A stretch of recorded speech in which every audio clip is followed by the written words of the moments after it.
وقتی 6 سال داشتم پزشکان تشخیص دادن که دچار نقص سیستم ایمنی هستم.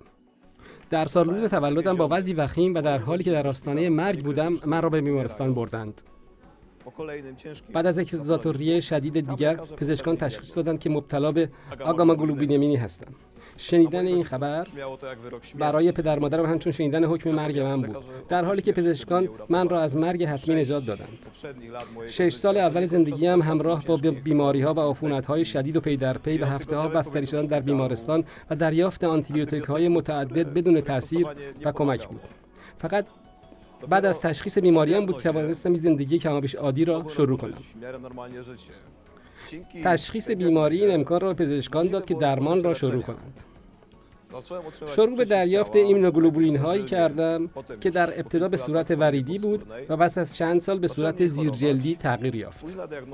بعدها اغلب کمتر بیمار بودم.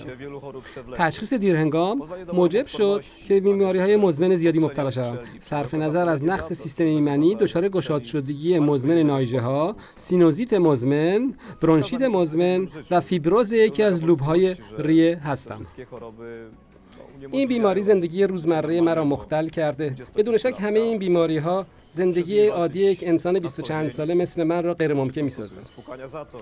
باید هر روز با این بیماری‌ها مبارزه کنم، یا با شستشوی سینوس‌ها و یا با استفاده از افشانه استنشاقی ریه. به احتمال زیاد اگر پزشکان نقص سیستم ایمنی من را زودتر تشخیص داده بودند، کمتر دچار این هم بیماری‌ها و مشکلات نمی‌شدم.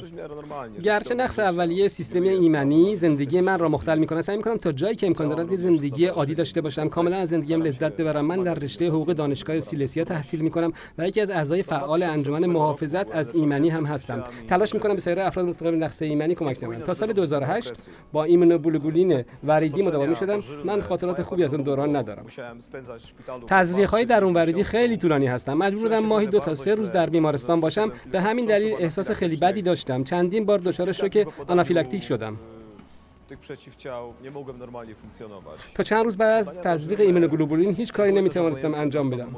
تزریق‌های درون وریدی درون رگ‌های من بی‌تاثیر نبودند، چون بعد از حدود 10 سال یا بیشتر تزریق منظم رگ‌های من دیگر قابل استفاده نیستند. پس پرستاران نمی‌توانستند کانال‌های تزریقی جدید را در رگ‌های من بگذارند، چرا که تلاش برای جاگذاری کانال‌ها همراه با درد و استرس زیاد بود.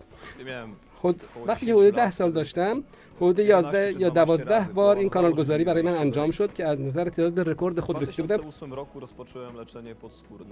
در سال 2008 شروع به دریافت ایمونوگلوبولین زیرجلدی کردم. این اقدام واقعا زندگی من را متحول کرد. از آن بعد کمتر بیمار می شدم. سطح ایمونوگلوبولین خون من بیش از 100% است. من خودم در خانه ایمونوگلوبولین زیرجلدی را تزریق می کنم، بنابراین می توانم آنطور که می خواهم کارهای روزمره خود را برنامه‌ریزی کنم.